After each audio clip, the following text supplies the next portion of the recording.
If you've ever wondered what the best-selling luxury vehicle in America has been for the last decade and a half, the Lexus RX has comfortably held that title for years. Now for 2020, Lexus is making some pretty extensive updates to their bestseller, changing the front and rear styling, updating the interior tech features, revising the suspension, but above all, adding this delicious shade of nori green pearl.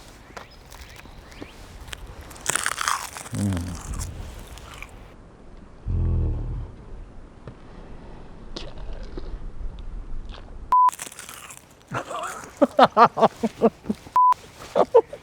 right, that was not as graceful as I thought. So if you've ever wondered what continues to make the RX the best-selling luxury vehicle in the States, that's what we're here to find out after I'm finished eating.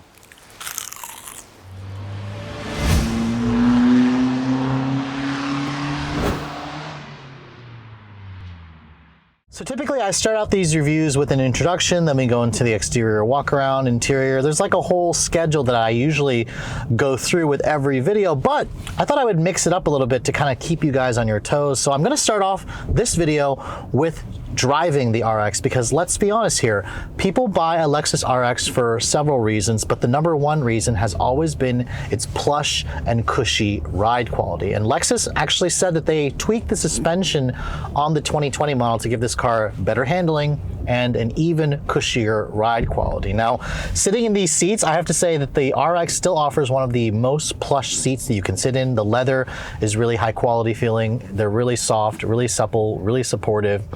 The car has a really soft, floaty ride quality that a lot of buyers in this segment really appreciate. Even this model here with the 20-inch wheels still has an amazingly smooth ride quality. The visibility in here is also really nice. You can see out of it very well.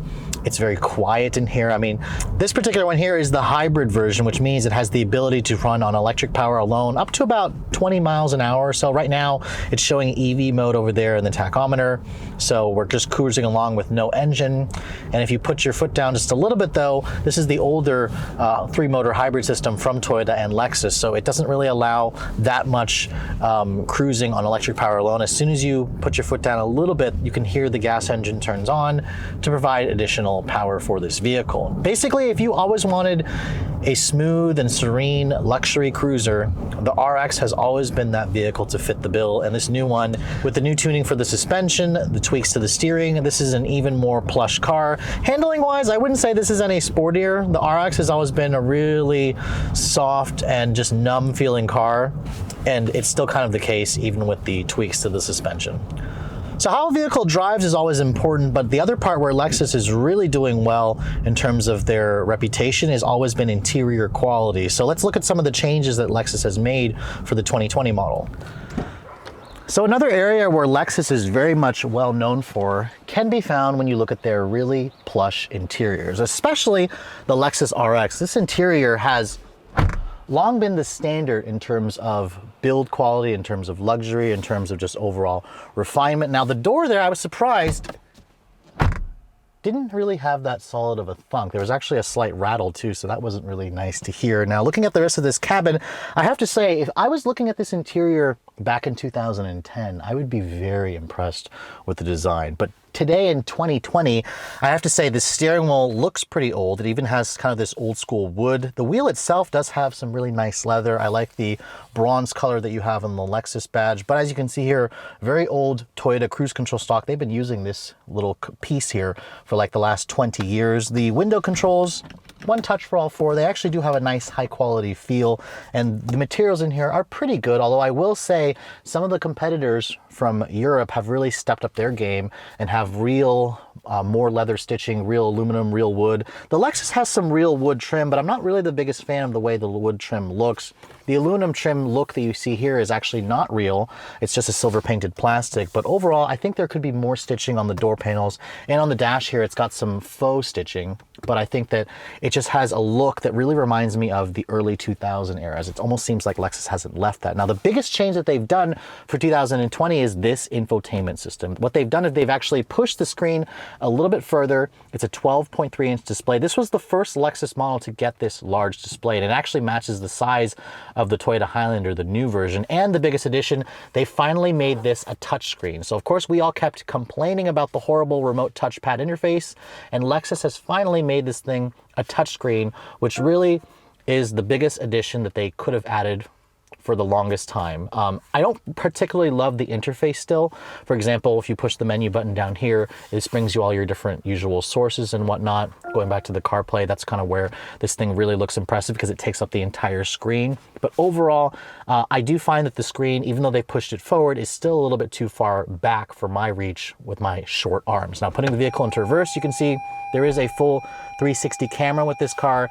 Now, if you push this button here on the left side, when it's not in reverse, it'll actually give you a cool little panoramic view, a perimeter scan showing what's exactly around the vehicle. Now, I will say the competitors do offer a much more brighter looking screen. The screen for some reason looks pretty dim, but I really like the 360 perimeter scan. Overall, the size of the screen is good, but I do think that it's still a little bit too far, especially for somebody who has short arms like myself. Now over here, you still have this wonderful Lexus touchpad here that looks like a mouse pad or a trackpad that was on your computer. The shifter here looks like it came out of a car that was, you know, from 10 years ago, because it is, although some of you may prefer the traditional shifter instead of those electronic ones. There's a little place here where you can put your phone. Unfortunately, I don't see any wireless charger in here. That would be nice to have. There's a little bit more storage over here. You've got 2 USB ports. And then this area here has some very soft leather, which is nice. And if you open this up, you can see pretty deep storage area. This is the connector for the Apple CarPlay or Android Auto. You need to plug it into this particular one here. The seats are also very plush. That's what Lexus are very much known for. You've got this really soft, cushy leather. The seats are heated and cooled, heated in the second row. But if you're looking for things like ventilated seats in the second row, Lexus does not offer that. You do get at least a heated steering wheel. And above me, there's just a standard sunroof. For some reason, Lexus doesn't offer a pano sunroof on this car, which is funny because Toyota offers it on the new Highlander. So I imagine that the next generation RX will get that feature. Keep in mind, we've got an all-new version of the RX coming for 2022. Until then, this one here still has some pretty nice features, but you should know that it doesn't feel quite as roomy, and it's still kind of meshed with a newer technology here and then an older design to the dashboard and to the overall steering wheel. The one thing I forgot to mention was the sound system from that clip. The 15-speaker Mark Levinson in this car is pretty good. It's basically on par with the best that you're going to get from the Germans. It really adds to the whole luxury ambiance with this car.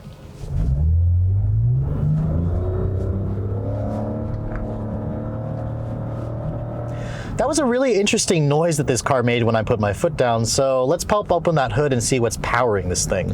Under the hood of the 2020 Lexus RX, you're going to find a choice of 2 different powertrains. Most people will probably end up getting the standard RX 350, which has a 3.5-liter V6. Numbers are unchanged. You still get 295 horsepower and about 263 pound-feet of torque. Now, this one here is the more unique model because it's the RX 450 HL, which means you've got the hybrid system. So it pairs a 3.5-liter naturally aspirated V6 with 3 electric motors because this thing comes standard with all-wheel drive. The rear motor is just all electric. So technically, if this car ever ran out of battery power, which it shouldn't, this will divert to just being a front-wheel drive car. Now, because the hybrid system offers 3 electric motors, it offers 308 horsepower, around 247 pound-feet of torque. So this is technically the faster between the 2 engine options, but you should know that the hybrid model is considerably heavier. You're going to add roughly around 400 pounds of weight, especially when you factor in that this one here is the heavier L. It weighs just under 5,000 pounds. Now, it all goes out through a continuously variable transmission when you get the hybrid system. The regular V6 will have an 8-speed automatic, and this is an SUV, so it still is able to tow a decent amount. All RX models will tow a maximum of 3,500 pounds as they're equipped. The hybrid version does get pretty good gas mileage. It's rated at 29 in the city, 28 on the highway because this is the L version. If you guys divert to the shorter wheelbase version, it'll get around 30 mpg combined. So decent fuel economy numbers, but the RX is still a pretty heavy vehicle. Now, Lexus says 0 to 60 in about 8 seconds with the L version, because remember, this is about 200 pounds heavier than the non-L. And by the numbers, this is a rather sluggish SUV on paper, considering the price point. It is pretty heavy. It could also be a little bit more responsive. This is a CVT. It's not the, transmission that we find in like an Lexus LS 500HL or an LC 500H, because it doesn't have that parallel system where it's got a 4-speed auto that mates with a CVT to create a 10-speed transmission. All I noticed when I put my foot down, there is a noticeable delay for the CVT to drop down the ratios, but once it drops down those ratios, it is a quick accelerating car. It feels much torquier than its numbers would suggest. And remember, this has 308 horsepower, so it technically has more horsepower, about 13 more horsepower than the gas-only version, and this has roughly 50 more horsepower than what you're going to find in the new Highlander hybrid, because Toyota moved to a 4-cylinder hybrid system, whereas Lexus still uses this V6, which has a surprisingly decent noise. I'm actually really impressed with the sound. It's not the usual buzzy, droney 4-cylinder drone that you get out of most of the competitors. Lexus actually made paddle shifters standard equipment on every RX for 2020, which they don't really work the way I expect paddles to. Like, for example, right now I'm pulling the paddle and it's not even mimicking the shift. So I'm imagining if you guys drive the 8-speed auto that's in the gas-only version, that will be slightly better versus what you get, with this CVT with the paddles. They just are kind of there as an afterthought for me. So some of you may be wondering what the L means in RX 450HL. That's quite a mouthful for a name. So let's figure out what that actually means. So this particular one here is the long wheelbase L version, which means it's about 4 inches longer than the standard RX, which also means that Lexus charges you about $4,000 more money for this one. Basically, Lexus is charging you about $1,000 for every extra inch. Now that extra length gives you a little surprise in the back seat, which let me show you guys what that little surprise is. Now obviously all RX models are going to have a pretty spacious second row, but the L version gives you this little small third row of seats back there, so it increases the seating capacity to 6 on this particular one because it has the captain's chairs. Now, oh dear, I'm not the tallest person in the world. I'm about 5'7". Ugh. And I have to say, getting back here into the third row, this is a pretty small area. Lexus says you get around 22 inches of legroom. I had to do a double take because 22 inches of legroom is about 8 inches shorter than you'd find in something like an economy subcompact car. So this is pretty much not even reserved for children because this back seat is pretty useless, this third row that is. Now, let me hop into the second row here to show you guys the space here because maybe this is a little bit better. Oh. Now, first of all, to actually have the space that you saw back there, I had to have the second row pushed up like this to where my knees are basically into the seat backs of the front seat. So if I plop this seat all the way back to its farthest position, oh dear. You better basically have no legs if you're gonna sit in the third row to actually use the second row. But keep in mind, even with the second row all the way back, Lexus says you get around 31 inches of legroom back here, which is about 7 inches less than what you're gonna get in the Toyota Highlander, which makes the RX L a really confusing addition because the space in here just isn't all that good. So I know I had mentioned that Lexus moved the screen a little bit closer to actually make this usable as a touchscreen. As you can see, while I'm driving, it's still a little bit of a far reach. So obviously the interior is still very comfortable, if a little bit dated feeling, but they also made some changes to the styling of this thing front and rear. So let's go over some of the changes that Lexus made so you can tell the difference between a pre-refreshed model and this refreshed 2020 version. So this generation RX came out back in 2016, and as you can see, the front fascia doesn't really look all that different unless you have the old one parked next to it. Really what you're gonna notice are a few things. This one here is the hybrid version, so it has its own unique grille with the blue outlined Lexus badge. The grille itself is a slightly wider spindle. The headlights are slightly more skinny to give this thing a little bit more of an aggressive look. This particular one here has the optional premium triple beam LED headlights. And overall, I was never really a fan of the styling of this generation RX, but feel free to let me know in the comments below what you guys think of the updated look. So after torturing myself in the second and third row of this thing, I'm wondering where the hell is the space in this thing? Maybe Lexus put it in the actual cargo area of the RXL. Now opening up the tailgate, you can see power liftgate, that's included in a luxury model. And when you look at the actual cargo space, it's actually not bad when you have the third row seats up. You're looking at around 17 cubic feet. Now obviously this is smaller than what you're gonna get in the Highlander, in the Telluride, than the MDX, for example. And if you open up this area here, you can see there's a small storage, underfloor storage area. You can put your cargo cover under there. And if you want to fold the seats down, Lexus makes it pretty easy. You just push this button near here and the third row is electrically foldable, which does take a second. Unfortunately, you have to keep holding the button. It's not like a one-touch system. But once you fold down the third row, there's actually a pretty decent amount of space here. I would say you get just under 35 cubic feet of space, which is comparable to what you get in a lot of compact SUVs. I am noticing the floor here is very high.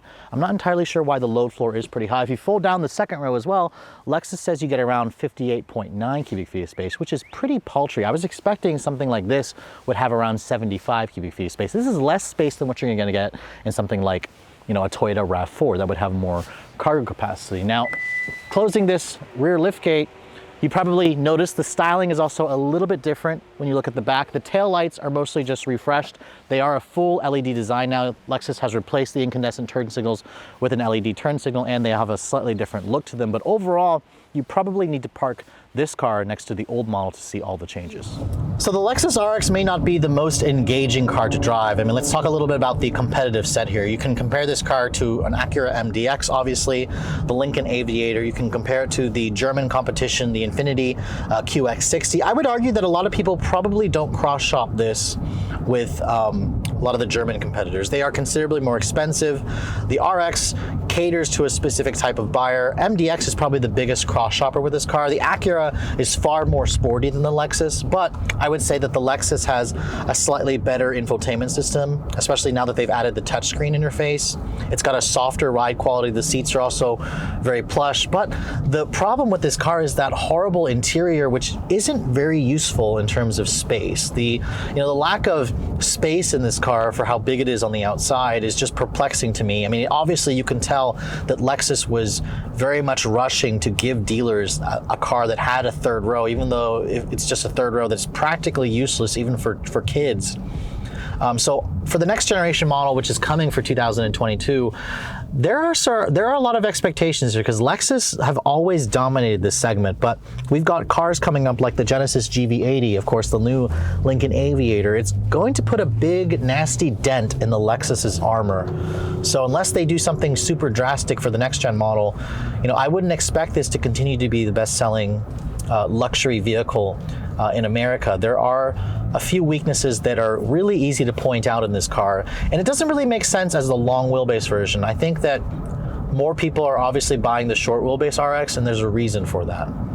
So in terms of fuel economy, the hybrid version is rated to get 29 mpg combined, 30 if you guys go for the shorter wheelbase version, the non-L. In my week's worth of testing, the trip computer says I've been averaging around 24 mpg, which is not bad.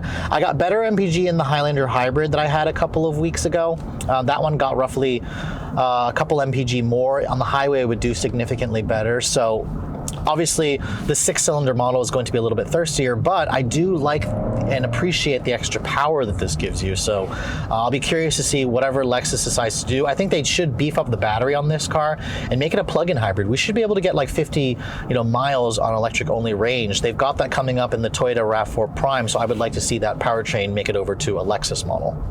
So just like all the previous RX models before this one, this current version has all the usual positives that we like about the RX. It's very comfortable, it's very plush, it's very quiet, it has a very large infotainment screen, which is going to be great for people who like to buy these things. Unfortunately, the RX also has suffered a lot from Lexus kind of resting on their laurels, because this one here has a sticker price of around $65,000. $65,000. Now granted, this is the most expensive way that you can get an RX because it's the ultra luxury package model. It has basically every option to it. Now, when you start looking at the competitive set for the Lexus RX, you could compare it to all the European entries like the new Mercedes, the new BMW, the new Volvo XC90. However, I imagine most people cross-shop an RX with things like an Acura MDX Sport Hybrid or something like the Lincoln Aviator, which is again all new for 2019. When you start looking at those competitors, the Lexus really has some problems, and it's really kind of centered around its super cramped interior, which, as you guys saw, completely useless in the second and third rows. The front seats are nice, the cargo area is small, and really my hopes and expectations are very high for the next generation version of the Lexus RX. I expect this model to be way sleeker looking. I expect it to offer way more power, improve the fuel economy, and above all, I expect it to offer way more interior space, because I think the biggest threat to the Lexus RX is the new Genesis GV80. Whenever that goes on sale later this year, For around $60,000 as well, you're gonna get things like a twin turbo V6, a much nicer interior with way more space, and a better warranty. So again, Lexus may have its reputation as being reliable, having strong resale value, but there really is very little reason to choose the RX over its main competition unless you guys really go for the standard wheelbase model. I think the standard wheelbase model is a little bit more enticing. The long wheelbase version just doesn't make sense because of its poor packaging on the inside and that useless third row of seats. But with all that said, I hope you guys have enjoyed my full overview on the 2020 Lexus RX 450 HL. If you're also looking to see the latest cars I'm testing, be sure to follow me on Instagram at redline_reviews, like us on Facebook, and as always guys, please keep subscribing to the Redline Reviews YouTube channel for all the latest reviews. Thank you so much for watching. I'll catch you all in the next video.